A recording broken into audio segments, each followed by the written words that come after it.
Hello किसान साथियों, कैसे हैं आप सभी। उम्मीद है कि मेरे वीडियो आपको बहुत अच्छे पसंद आ रहे होंगे।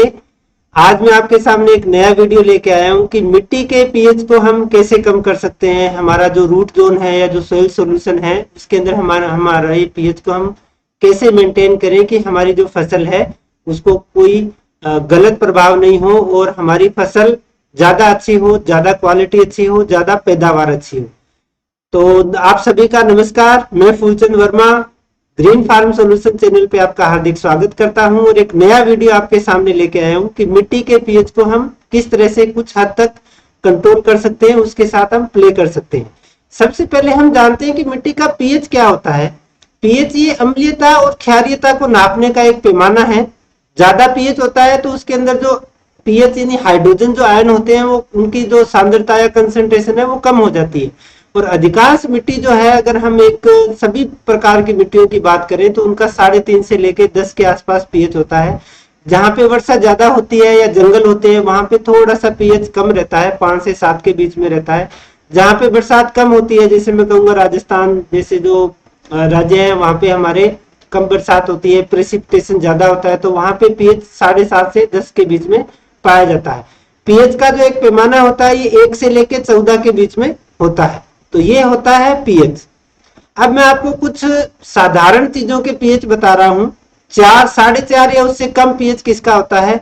हमारे पेट के अंदर जो अम्ल बनता है उसका होता है। नींबू जो हम खाते हैं उसका होता है। सिरका जो हम यूज करते हैं अचार वगैरह में उसका 3 होता है। टमाटर जो हम खाते हैं 4.5 होता है। गाजर, बोरिक एसिड, पत्ता गोभी इनका लगभग 5, 5.5 के बीच में होता है। आलू का 5.5 के आसपास होता है। गाय का जो दूध है 6.5 से 7.3 के आसपास होता है। इसी तरह आप नीचे चलते जाएंगे, आप देखेंगे बोरेक्स जो है उसका 9 के आसपास होता है। एग्स जो अंडे हम खाते हैं लगभग न्यूट्रल माना जाता है। और लाइम जो इसमें आप सबसे नीचे देख रहे हैं चूना, उसका 12 पीएच होता है। इसीलिए मैं सब किसान भाइयों से निवेदन करता हूं कि चूने का इस्तेमाल, कली जिसको हम कहते हैं, खड़िया कहते हैं या चूना कहते हैं, लाइमस्टोन का आप इस्तेमाल जहां पे पीएच ज्यादा है कृपया नहीं करें, नहीं तो आपकी मिट्टी धीरे धीरे खराब हो जाएगी। तो ये अब आप देख सकते हैं, क्योंकि पीएच का नाम सुनते हैं ना बहुत लोगों के मन में ये आता है कि हम एसिड कैसे चलाएंगे ड्रिप में, ये हमारी ड्रिप को खराब कर देगा या फसल को खराब कर देगा। तो ऐसा कुछ भी नहीं है। आम साधारण चीजें जो हम दैनिक रूप में यूज करते हैं उसके अंदर भी आप देख रहे हैं कि पीएच लगभग आपको लो ही मिलता है जो ज्यादा से ज्यादा हम चीजें इस्तेमाल करते हैं। तो आपको तेजाब या एसिड के नाम से घबराने की जरूरत नहीं है। अब इसका हमारी मिट्टी से क्या लेना देना, हमारी फसल से क्या लेना देना। तो जैसा आप इस चित्र में देख रहे हैं कि जितने भी जो 16-17 पोषक तत्व अभी हमारे पौधे को चाहिए, आप यहाँ पे देखेंगे जो 4 से लेके मैंने 10 तक का पैमाना बनाया है, इसके अंदर आप देखेंगे लगभग 6.25 से लेके और 7, 7.25, 7.5 तक का जो पीएच है, इसमें सभी जो पोषक तत्व हैं पौधे को बड़ी आसानी से मिलते हैं। कई बार आपने पोषक तत्व तो दिए पौधे को, सभी दिए, लेकिन पौधा उसको टेक नहीं कर पा रहा है, कारण कि हमारी मिट्टी का पीएच ज्यादा हो गया। जैसे आप अभी यहाँ पे देखेंगे 8, 8.5 या 9 पीएच होते ही लगभग जो सभी पोषक तत्व, अगर आप पोटास को छोड़ देंगे, थोड़ा सल्फर, इनको अगर आप छोड़ देंगे तो बाकी सारे के सारे जो पोषक तत्व हैं उनके जो अपटेक है वो कम हो जाता है, मिट्टी में होते हुए भी पौधा नहीं ले पाता है। तो आज की इस वीडियो में मैं आपको यही बताने जा रहा हूं कि इस पीएच को हम हमारे जो मिट्टी है, जो रूट जोन है, जो सोइल सॉल्यूशन है, उसके अंदर हम कैसे मेंटेन कर सकते हैं। अब हम एसिड, जैसे मैंने कहा एसिड के नाम से आपको घबराना नहीं है, उसका इस्तेमाल हम क्यों करें। जैसा अभी पिछली स्लाइड में आपने देखा, हमको जो सोइल सॉल्यूशन या जो रूट जोन जहां तक हमारी जड़ क्षेत्र है फसल का, उसका हमको पीएच जो है वो कम करना है, 6.5, 7 के आसपास लेके आना है। फसल वृद्धि, जैसे मैंने कहा, जैसे ही पीएच कम आएगा तुरंत से आपकी फसल को आपको 2-3 दिन के अंदर अलग रंगत दिखाई देने लग जाएगी। और तीसरा मैं कहूंगा सबसे बड़ा फायदा कि जो हम ड्रिप इस्तेमाल कर रहे हैं उस ड्रिप की सफाई भी हो जाती है, ड्रिप चौक होने से आपकी बच जाती है। तो आप रेगुलर इस्तेमाल कर सकते हैं। इस वीडियो के साथ आप पूरा अंत तक बने रहिएगा, मैं एक एक चीज आपको बताने वाला हूँ। ये देखिए आप किस तरह की मिट्टी है। ऐसी मिट्टी में क्योंकि साल्ट्स बहुत ज्यादा हैं, हाई पीएच है, आप देख रहे हैं ये हमारे किसान है नागौर के, यहाँ पे आपको फसल भी दिखाई दे रही होगी इसके अंदर, ये रेगुलर एसिड का इस्तेमाल कर रहे हैं। और आपको ये इसमें कपास की फसल लगी हुई है, अभी तो छोटी है लेकिन आप इसको देख सकते होंगे, बड़ी अच्छी फसल कड़ी है, पूरा पौधा एकदम हरा है, इतना इसके अंदर साल्ट और हाई पीएच होते हुए भी आप देख रहे होंगे पूरा नमक आ रहा है ऊपर। तो ऐसे के अंदर भी हम इस तरह से हमको एसिड का जो इस्तेमाल है करना है। अब कौन से एसिड हम दे सकते हैं, जैसे मैंने कहा एसिड के नाम से आपको घबराना नहीं है, पूरा लिस्ट मैंने यहाँ पे लिखा है। 5 तरह के एसिड हैं जिनको हम ड्रिप के द्वारा हमारी खड़ी फसल में हम दे सकते हैं और हमारी जो फसल की वृद्धि और पैदावार को बढ़ा सकते हैं। सबसे पहला साइट्रिक एसिड, जिसको नींबू का सत भी कहते हैं, और ये चिलेटिंग एजेंट भी है। मेरी जो आगे वीडियो जाएंगे उसके अंदर मैं आपको पूरा डिटेल में एक्सप्लेन करूंगा कि चिलेटिंग एजेंट्स क्या होते हैं। चिलेटिंग एजेंट का मतलब है कि जो अपटेक में हमारी मदद करता है, उसके साथ में न्यूट्रिएंट के साथ में बाइंड हो जाता है। एसिटिक एसिड, सिरका, इसको भी हम जो है वो इसके अंदर हमारा जो पीएच है वो कम करने के अंदर काम में ले सकते हैं। और अगर आपकी मिट्टी के अंदर कैल्शियम की मात्रा ज्यादा हो गई है तो उसको कम करने में भी ये हमारी मदद करता है। तो ये हम, और ये ऑर्गेनिक है दोनों के दोनों। तो आप ऑर्गेनिक खेती करते हैं, मोस्ट वेलकम, आप बिंदास होकर इनका इस्तेमाल कर सकते हैं।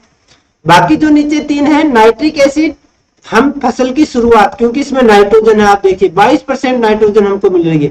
फास्फोरिक एसिड, इसके अंदर हमको 54% फास्फोरस मिल रहा है। तो शुरुआत की अवस्था में हम नाइट्रिक और फास्फोरिक एसिड का इस्तेमाल कर सकते हैं। सल्फ्यूरिक एसिड, ये थोड़ा सा तेज है, सावधानी से आपको यूज करना है, लेकिन फायदा ये भी बहुत देता है, गंधक होती है इसके अंदर। तो ये जो 5 एसिड हैं इनका आप इस्तेमाल कर सकते हैं। कैसे करना है आगे की स्लाइड में मैं बताता हूं। मुझे उम्मीद है कि आपने मेरा एसिड ट्रीटमेंट वाला जो वीडियो है वो जरूर देखा होगा। अगर आपने नहीं देखा, मेरी रिक्वेस्ट रहेगी कि वो आप देखिएगा। वो रुकी हुई चौक ड्रिप को हम कैसे साफ करें उसके ऊपर बनाया हुआ है। सेम वही गणित हम यहाँ पे भी निकालेंगे, 3 छोटी छोटी। एक तो हमारी ड्रिप में कितना पानी जाता है एक निश्चित समय में, एक निश्चित समय में हमारी वेंचुरी कितना पानी उठाती है, और एक जो लीटर जो हम पानी जो दे रहे हैं सिंचाई वाला, उसका पीएच हमको यहाँ पे 5 रखना है, 2 नहीं रखना है, 5 रखना है। तो 5 लेवल लाने के लिए कितना हमको एसिड या तेजाब जो हमने उन 5 में से आपने चुना है वो कितना लगेगा। अब पहली गणित निकालने के लिए एक तो फार्मूला है, जिसे आप फार्मूले का इस्तेमाल कर सकते हैं। ड्रिपर का डिस्चार्ज के अंदर जब हम ड्रिपर से ड्रिपर की दूरी और ड्रिप लाइन से ड्रिप लाइन की दूरी का भाग देंगे तो आपका वो आ जाएगा कि हमारा 1 घंटे में इतना पानी जाता है। जब उसको आप अपने एरिया से डिवाइड कर देंगे, मल्टीप्लाई कर देंगे सॉरी, तो आपका वो घंटे का चार्ज आ जाए, डिस्चार्ज आ जाएगा कि इतना लीटर आपकी जो ड्रिप है वो पानी देती है। दूसरा मैंने बिल्कुल जैसे कहते हैं ठेठ देसी तरीका ये निकाला है। दोनों तरीके आपको बता रहा हूं। सब्जियों की, गन्ने में, कपास, सौंफ, जीरे में अगर आपने ड्रिप लगाई हुई है तो आप वो जो सब्जी वाली ड्रिप है उसकी आप सिंपल कुल दूरी नाप ले, लंबाई नाप ले कि कितनी आपके मीटर लगी हुई है, और उसमें ड्रिपर से ड्रिपर की दूरी कितनी है, ड्रिपर का डिस्चार्ज कितना है, और फिर आपका आ जाएगा कि 1 घंटे में कितना पानी जा रहा है। और ये जो लास्ट जो है हमको आधे घंटे जो है वो एसिड चलाते हैं जो पीएच को बना के रखने के लिए। तो आधे घंटे वाली ये मैंने रेड इसलिए लिखी है कि ये आपको याद रखनी है। ये आगे हम उस तेजाब के अंदर इस जो पानी है जो आया है इसको हम उससे मल्टीप्लाई गुना करने वाले हैं। आपके अगर ड्रिपर का डिस्चार्ज पता नहीं है, नो प्रॉब्लम, 36 सेकंड के लिए आप पानी नापे। मान लो आपका 20 ml पानी आया तो उसको आप 2 जीरो लगा देंगे तो 2000 ml यानी 2 लीटर हो गया। 36 सेकंड के आगे 2 जीरो लगाएंगे तो 3600 सेकंड यानी 1 घंटा हो गया। तो आप इस तरह से ड्रिपर का डिस्चार्ज भी निकाल सकते हैं। ये जो गणित है फलदार पौधे अगर आप कर रहे हैं तो उसके लिए है। फलदार पौधों में हमको पता है कि कितने पौधों में मेरा एक साथ पानी जाता है। ये जरूर ध्यान रखना है कि एक साथ कितने में, पूरे खेत का नहीं। हो सकता है आपके 10 वाल बने हो लेकिन आप एक साथ 2 ही वाल चलाते हो, तो उस 2 वाल का आपको गणित निकालना है कि उस 2 वाल में मेरे कितने पौधे लगे हैं, कितने का लीटर का ड्रिपर है, और वहां से ड्रिपर की संख्या आ जाएगी। और आपके एक ड्रिपर का डिस्चार्ज हमें पता होता है, तो ये हमारी आ गई कि 28,800 लीटर 1 घंटे में पानी जाएगा। आधे घंटे करना है तो 14,400 लीटर पानी हो गया। यहाँ भी अगर आपको ड्रिपर का डिस्चार्ज पता नहीं है, नो प्रॉब्लम, आप ये जो गणित है ये 36 सेकंड वाली, इसे आप नाप सकते हैं। तीसरा है कि आपने जिस कंपनी का भी ड्रिप लगाया है उस कंपनी का एक डिजाइन रहता है, और उस डिजाइन के अंदर भी जैसे आप यहाँ पे देख रहे हैं शिफ्ट, यानी इनके 2 वाल एक साथ चलते हैं, और उसके अंदर हमारा जो है 13,600 यानी लगभग हमारा 27,200 लीटर पानी 1 घंटे में जा रहा है। यानी आधे घंटे का 13,600 लीटर पानी हो गया। तो आप डिजाइन की सहायता से भी पता लगा सकते हैं कि आपका कितना पानी जाता है। दूसरी छोटी सी गणित, आधा घंटा हमको देना है तो आधे घंटे में हमारी वेंचुरी कितना पानी उठाएगी, ये हम आसानी से पता लगा सकते हैं। खाली पानी आप वेंचुरी में चला के उससे आप पता लगा लें। ये जो गणित है तीसरी, इसको बड़ी सावधानी से और ध्यान से करना है क्योंकि आपके कई फीडबैक आ रहे हैं कि साहब वीडियो देखने के बाद में भी कि कितना तेजाब दे सर, तो वो जो तेजाब देना है वो यहाँ पे इस आपकी आप ही गणित निकालेंगे। वो कैसे, 1 लीटर पानी लें, जैसे मैंने यहाँ पे दिखाया है, सिरिंज के अंदर आप तेजाब भर लें, जो 5 तेजाब मैंने बताए थे उनमें से कोई सा भी एक तेजाब का चुनाव कर लें और उस तेजाब को आप धीरे धीरे 1 लीटर पानी में 1 बूंद डालें, फिर उसको हिलाएं, फिर 1 बूंद डालें, फिर उसको हिलाएं। तो आपको जहां पे 5 पीएच आ जाए, जैसा ये लिटमस पेपर या हम सबके पास, जैसे मैं हर वीडियो में कहता भी हूँ कि 2 चीजें आपके पास अगर आप अच्छी खेती करते हैं तो बहुत जरूरी है। एक हमारे पास ईसी इलेक्ट्रिकल कंडक्टिविटी का मीटर और एक पीएच मीटर। ज्यादा कॉस्टली नहीं है, आप खरीद लीजिएगा क्योंकि ये आपको बहुत ज्यादा आगे ईसी और पीएच का ही पूरा खेल होता है हमारी फसल के अंदर। तो वो लिटमस पेपर और पीएच मीटर की सहायता से वो आप उसका 1 लीटर पानी का जो पीएच है वो 5 के ऊपर आप सेट कर लें और वो आप ये देख लें कि कितना आपको वहां पे तेजाब लगा। जैसे मैंने यहाँ पे निकाला है कि 1 लीटर पानी के अंदर आपको 0.15 ml तेजाब लगा। अब ये जो 0.15 ml है, इसको हमारी जो पहली गणित आई थी, सबसे पहली ये वाली, ये सब्जियों के लिए जो आई थी 30,000 लीटर आधे घंटे की, और ये जो आपकी आई थी 14,400 लीटर आधे घंटे की फलदार पेड़ों में, उससे इसको गुना करना है। यहाँ पे मैंने किया भी है, देखिए यहाँ पे 30,000 को जब 15 से गुना किया तो आपका 4.5 लीटर तेजाब आ गया। 14,400 से किया तो आपका 2 लीटर और 160 ml तेजाब आ गया। ये एक प्रतीकात्मक गणित है, जरूरी नहीं है आपका इतना ही आए। तो इसलिए आप, क्योंकि कई फीडबैक आ रहे हैं साहब हम 4.5 लीटर तेजाब देंगे तो जमीन खराब हो जाएगी, नहीं, ये तो एक प्रतीकात्मक है। हो सकता है आपके इससे कम भी लगे, हो सकता है आपके इससे तेजाब ज्यादा लगे, लेकिन घबराना नहीं है, तेजाब से आपको कोई नुकसान नहीं होने वाला। अब आपको मैं आप पूरा गणित नहीं निकाल सकते हैं तो एक रफ आइडिया आपको दे देता हूं, बिल्कुल ठेठ देसी। वो क्या है, 0.1% कोई सा भी तेजाब जो है, कोई सा भी एसिड जो है, आप उसका इस्तेमाल बिना किसी हिचक के, बिना किसी रोक टोक के कर सकते हैं। 0.1% का मतलब हो गया 1000 लीटर पानी में 100 ml तेजाब बिंदास होके आप डाल दीजिए और फिर आप उसको चला दीजिए। मान लो आपका 10,000 लीटर पानी है आधे घंटे का, तो कितना तेजाब हो गया, 1 लीटर। आपका 20,000 लीटर पानी आया आधे घंटे का तो कितना हो गया, 2 लीटर। आपका 5,000 लीटर घंटे का आधे घंटे का पानी आया तो कितना हो गया, आधा लीटर। तो ये आप इतना बिंदास होकर चला सकते हैं। अभी पूछिए क्यों, क्योंकि हम सर्दियों में गंधक का जो तेजाब है वो 0.1% रिकमेंडेड है स्प्रे के लिए, सर्दी से बचाने के लिए। तो जब हम पत्तों के ऊपर 0.1% कर सकते हैं तो मिट्टी में तो हम बिल्कुल बिना किसी डर के इसका इस्तेमाल कर सकते हैं। तो आप इसका इस्तेमाल कीजिए, कोई आपको समस्या नहीं आने वाली है। और गंधक का तेजाब सबसे मैं कहूंगा कि सावधानी वाला और सबसे तेज तेजाब है। जब आप उसको 0.1% ले रहे हैं, स्प्रे में ले रहे हैं, वहां पे कोई नुकसान नहीं हो रहा है, तो मिट्टी में तो सवाल ही पैदा नहीं होता कि आपको कोई नुकसान होगा। अब कुछ बातें ध्यान में रखनी है, क्या कि हमको 15 से 20 मिनट ड्रिप चलने के बाद फिर आप ये जो तेजाब है इसका इस्तेमाल करें। और प्रेशर का जरूर ध्यान रखें, इनलेट प्रेशर जो ये यहाँ पे प्रेशर गेज है और आउटलेट प्रेशर, हमको 1 kg प्रेशर जब हमारा तेजाब, इवन मैं कहूंगा साधारण ड्रिप भी आप चलाते हैं तो प्रेशर के अंदर चलाइए, because drip irrigation is pressurize irrigation, हमको प्रेशर बहुत अच्छा चाहिए।